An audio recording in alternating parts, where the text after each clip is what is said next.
Bonjour les premières. Je suis sorti que vous pointez, on a attendu votre vidéo toute la journée.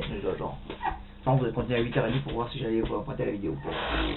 Ouais, je la fais quand je veux, hein. Je vous dis maman, je veux quand je dis, oui d'accord.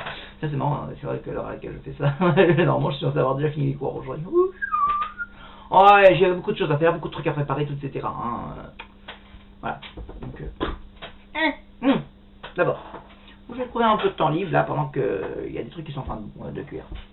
Ouais. On s'en fout, mais bon. Alors, oui, je vais vous parler aujourd'hui de... Alors, oui, je n'ai pas dans le polycopier. Bon. Je vais vous parler de vecteur normal d'une droite et des applications pour avoir notamment projeté, orthogonal, ce genre de choses et tout. Alors, tout simplement, qu'est-ce que c'est que le vecteur normal à une droite? N vecteur normal à une droite delta. Tout simplement, c'est une droite dont la direction elle est perpendiculaire à delta. C'est-à-dire que bon, tac tac, vous voyez, je prends un truc à la même direction, ça va. Vous avez le vecteur directeur, celui qui va avoir la même direction, et le vecteur normal, celui qui va être orthogonal, en gros, à la droite. Ok? Conséquence logique, pas besoin de le démontrer. Forcément, pour un vecteur normal à une droite, vu que le vecteur directeur il dirige la droite, il est dans la même direction que la droite, et que le vecteur normal il a une direction perpendiculaire à la droite, qu'est-ce qu'on peut dire du vecteur normal à une droite et du vecteur directeur à une droite? Merci. Effectivement, ils sont orthogonaux. Le vecteur directeur. Alors, on a tendance les vecteurs normaux à les appeler n comme normal et u comme u directeur. Bref. Bref, le u en général il est directeur, le n il est normal. Et donc voilà. Pour la particularité justement, c'est que n et u sont orthogonaux. Il vérifie donc un truc qui est génial qui est produit scalaire de n et u égale 0. Critère d'orthogonalité. Très pratique parce que c'est justement ça qui nous permet, bon. Ouais, après, alors c'est un truc qui est facile à retenir. Autant c'est vrai que retenir que quand on a une équation cartésienne d'une droite, quand vous avez l'équation cartésienne d'une droite, ax plus by plus c égale 0. Quand vous avez l'équation cartésienne et que je vous dis le vecteur directeur c'est u b moins a. Bon, dans les livres, monsieur, dans le livre ils disent pas b moins a, ils disent moins b a. C'est pas pareil. Alors je sais pas si vous voyez, mais ça, moins ba c'est l'opposé de ça. Forcément les deux là sont collinaires. Et donc je vous rappelle que hein, le vecteur et l'autre. Les deux sont directeurs. Celui-là et celui-là sont directeurs. Mais moi, c'est vrai, tous les livres disent moins BA. Moi, je préfère dire B moins A. Je préfère commencer par le positif et finir par le négatif. Enfin, commencer par le signe, plus, et finir par le signe. Enfin, il n'y a pas une sorte de positif-négatif, parce que si B est négatif... D'accord. Bref, moi, j'ai l'habitude de dire B moins A, plutôt que moins BA. C'est pas la mer à boire. En revanche, pour le vecteur normal...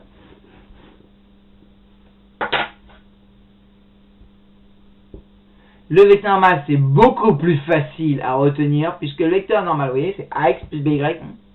Ax, eh ben c'est tout simplement a, b. Voilà, le a avec le x, et le b avec le y. Tout simplement. Ah ouais? J'ai une démonstration. En fait, sans être vraiment une démonstration, mais tout simplement, il suffit de montrer que ce vecteur, puisqu'on a déjà démontré en fait que celui-ci, là, b moins a, c'est un vecteur directeur. Donc, le fait d'avoir que ceci est un vecteur directeur, bah, si les deux là sont orthogonaux, bah, lui forcément il est normal. Hein. Bah, parce que je prends un vecteur directeur, je prends un vecteur qui va être orthogonal à celui-là. Bon, il faut qu'il soit perpendiculaire à lui. Ah bah oui, forcément, il est normal à la droite. Logique. Regardez. N scalaire U, ça fait A fois B, plus B fois moins A. Ça fait AB moins BA. Bon, AB, BA c'est pareil. Hein. Le produit est commutatif dans l'ensemble des réels. Oui, je préfère dire ça, mais bon. Parce que sinon, ouais, c'est du post-bac hein, pour savoir comprendre. Parce qu'il y a des, oui, il y a des ensembles pour lesquels ce truc-là ne ferait pas forcément 0. Mais là, bon, AB et BA, B fois A, avec les nombres réels, ça marche. A fois B, B fois A, c'est pareil. Bah, 2 fois 3 et 3 fois 2, c'est pareil, ça fait 6. On peut dire que donc c'est un... Bon, ok, ils sont bien orthogonaux. Donc, eh ben, celui-là, c'est bien un vecteur normal à lui. Puisque lui, il est directeur, eh ben, lui, il est normal du coup, puisque le produit scalaire est 0. Ok? Alors, du coup, en fait, c'est beaucoup plus facile, effectivement, quand on a un vecteur normal, à une droite, de déterminer l'équation de la droite. Ça veut dire que, par exemple, voilà, je voudrais connaître... je voudrais connaître une équation de droite. Voilà, je sais qu'elle passe par le point A de coordonnées 1, 2. 1, 2 parce qu'au moins ça fait des coordonnées simples, pas pose de tête. Et puis je vais prendre comme vecteur normal 3, 4. Ok. Je cherche alors justement une équation cartésienne de droite AX plus BY plus C égale 0. Bah c'est pas dur, j'ai déjà le A et le B. 3, 4. A c'est 3, B c'est 4. Ça fait 3x plus CY plus C égale 0. Maintenant, je veux que ça passe par le point coordonné A, 1, 2. Donc les coordonnées X et Y doivent... je passe, voilà, c'est-à-dire que normalement, le point A vérifie le truc là. 3xa plus 4ya plus C égale 0. Et va de sorte que du coup, je vais avoir... Il a fait 1, 3 fois 1, plus 4 fois 2, plus C égale 0. Ça me fait 3 plus 8. Plus C égale 0, bon, ça me fait C égale moins 11. J'ai mon équation droite, 3x plus 4y moins 11 égale 0. Voilà. D'accord? Donc à partir du moment où vous avez un point et un vecteur normal, c'est facile de trouver une équation de droite. Ok? Ouais, jusque là ça va. Ça sert à quoi?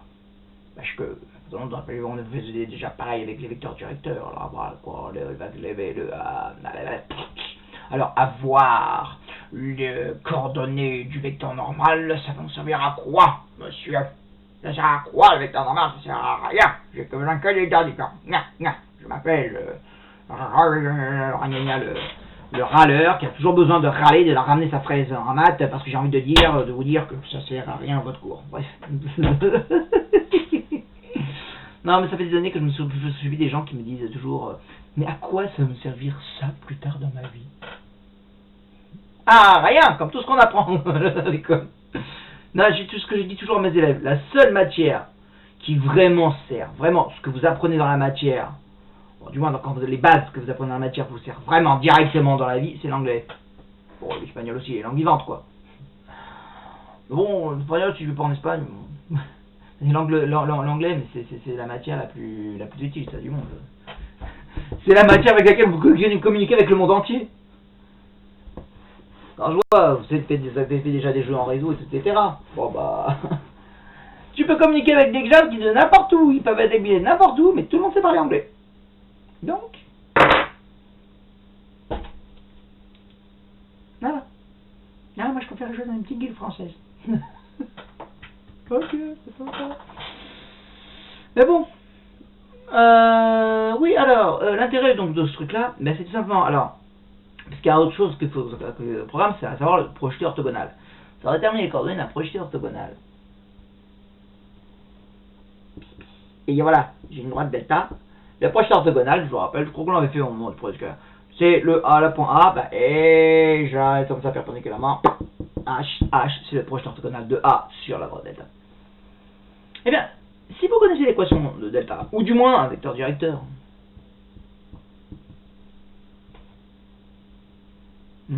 un vecteur directeur de delta, eh bien, vous pouvez déterminer le projeté orthogonal. Bah oui, puisque, réfléchissons, à partir du moment où vous avez l'équation de la droite delta, forcément vous avez son vecteur directeur. Oui. Oui. Oui. Si vous l'avez en réduite, bah c'est y égale x plus b, c'est 1m. Si vous l'avez en cartésienne, bah c'est b moins a. Voilà, donc de toute façon le vecteur directeur je l'ai. Mais qu'est-ce que c'est le vecteur directeur pour cette droite AH? C'est son vecteur normal. Du coup, je vais pouvoir déterminer l'équation de delta prime, qui va être la perpendiculaire à delta, passant par A. Pouf! Hey! Hey, hey, hey! Eh ouais! C'est génial, non? Bah oui, parce que du coup, le truc, il va pas vouloir glisser. Donc du coup, j'ai le delta prime qui est perpendiculaire qui passe par A. Donc ça veut dire, je vais prendre la droite qui va avoir pour normal ce vecteur là, et qui passe par le point A. Et ben c'est ce qu'on vient de voir justement à l'instant. Sauf que l'on peut faire. J'ai coordonné, vous avez toujours la coordonnée du point A dans le projet qui soit proche orthogonal. Donc ça va me donner l'équation de la droite, la perpendiculaire passe par A. Et après, une fois que j'aurai l'équation de delta prime, équation cartésienne, tant qu'à faire. J'aurai l'équation cartésienne de delta prime, j'ai l'équation cartésienne de delta. J'ai plus qu'à résoudre un système d'équations à parce que vous avez le AX plus B, A' X plus B' plus C' égale 0, et j'ai le AX plus BY plus C égale 0. Bon, alors regarde, vous passez l'autre, ça fera moins C', moins C, bref. Ça va vous faire comme un système d'équations à deux inconnus à résoudre. Monsieur, nous n'avons pas vu ça. Hop, hop, alors, normalement, techniquement, savoir résoudre des systèmes d'équations à deux inconnus, vous êtes censé avoir vu ça au collège.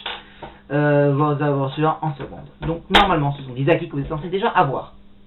Alors, si vous êtes en mode, je ne sais pas, expliquez-nous comment on résout un système d'équations à deux inconnus, et ben, je vous envoie sur une autre vidéo que j'ai faite pour mes secondes. Ah, voilà, je vais l'afficher là. Je me souviendrai qu'elle est entre 1,25 et 11,25 et 11 entre 1 et 5 fiches. Voilà, tac, vous cliquez le lien, hop, et ça va vous donner la méthode pour faire ça, quoi, parce que bon, je vais pas refaire encore 36 000 fois les mêmes vidéos. C'est un acquis que vous êtes censé avoir, donc un acquis de seconde que vous êtes censé avoir déjà vu. Donc j'estime que vous avez qu'à regarder votre vidéo pour avoir un petit rappel à rafraîchissement. Voilà. Moi, je pourrais m'arrêter là. Mais disons juste qu'on peut avoir d'autres applications à ça. Et alors peut-être il y a l'histoire du prochain orthogonal, mais vous pouvez aussi avoir une équation d'une médiatrice. Ah oui, une médiatrice d'un segment AB. Si vous connaissez les coordonnées de A et de B, hein, d'accord, coordonnées de A et B, vous connaissez déjà les coordonnées du milieu I de AB. Et c'est quoi la médiatrice? C'est celle qui est perpendiculaire à AB qui passe par le milieu. Donc déjà vous avez les coordonnées du point I, milieu de AB. Donc vous avez déjà le point par lequel la droite elle passe. Et vous connaissez un vecteur normal à cette droite. Le vecteur AB. Si vous avez les coordonnées de A et de B, vous avez le vecteur AB qui est normal à la droite. Donc vous avez les coordonnées du vecteur normal. Et vous avez un point, puisque c'est le milieu de AB, par lequel la droite passe. Donc vous avez le point et la normale. C'est ce que j'ai fait tout à l'heure, vous pouvez retrouver l'équation de droite. Donc l'équation d'une médiatrice, ça se fait très bien. Ce qui fait que le fameux numéro 43 dont je vous avais parlé sur Zoom, le numéro 43, page, je vais voir ça tout de suite, je vais aller vous chercher, voilà, alors je vais mettre repéré, il faut que j'aille chercher. Ouais, je vous avais parlé parce qu'on avait un peu parlé de quelques exercices, on a vu des exercices là avec 41, 42, etc. avec l'équation d'un cercle, pour voir l'équation cartésienne d'un cercle à partir de la chose. Voilà, comme vous voulez là, c'est dans le numéro 43, page 265. Numéro 43, page 265. Où vous aviez besoin justement de déterminer l'équation du cercle passant par 3 points là. D'accord. En fait, on sait que l'équation, le cercle circonscrit un triangle, forcément, c'est le centre de ce cercle, c'est l'intersection des médiatrices. Donc, il va de soi que vous prenez deux des segments, enfin vous prenez les médiatrices sont concurrentes. Du coup, puisqu'on vient de voir comment obtenir l'équation d'une médiatrice, vous prenez la médiatrice de, allez, histoire qu'on soit tous sur la même longueur d'onde, vous prenez la médiatrice de GH, ça va être facile, GH, la médiatrice de GI, voilà, GH et GI, voilà, on prenez GH et GI, oh non, ouais, GH et GI, on va être sur la même longueur d'onde. Prenez la médiatrice de GH, la médiatrice de GI, et ça vous donne l'équation de deux droites, et une fois de plus, vous avez le point d'intersection des deux droites, qui vous donnera les coordonnées du centre. Et après, comment on fait pour avoir le rayon? Le centre, vous l'avez, et le centre, forcément, le cercle, il passe par GHI. Vous prenez n'importe quel des trois. Vous prenez la distance du centre, là, de votre triangle, je sais pas, le point d'intersection, vous l'appelez comme vous voulez, hein. GHI, non, parce que O c'est l'origine, alors c'est vrai qu'on va l'appeler O, mais là, non, O c'est l'origine, on va l'appeler M. Non, M c'est le truc qui varie. On donne le nom que vous voulez. Voilà. A. Puis c'est tout, voilà. Point. Bon bref, vous avez le point A qui est l'intersection des deux traits, le sens du cercle, donc bah, c'est la distance de A à G, ou de A à H, ou de A à I, comme vous voulez. AG, AH ou AI. Normalement, les trois vont avoir la même longueur. Et voilà, ça vous donne un rayon. Voilà, voilà. Bon.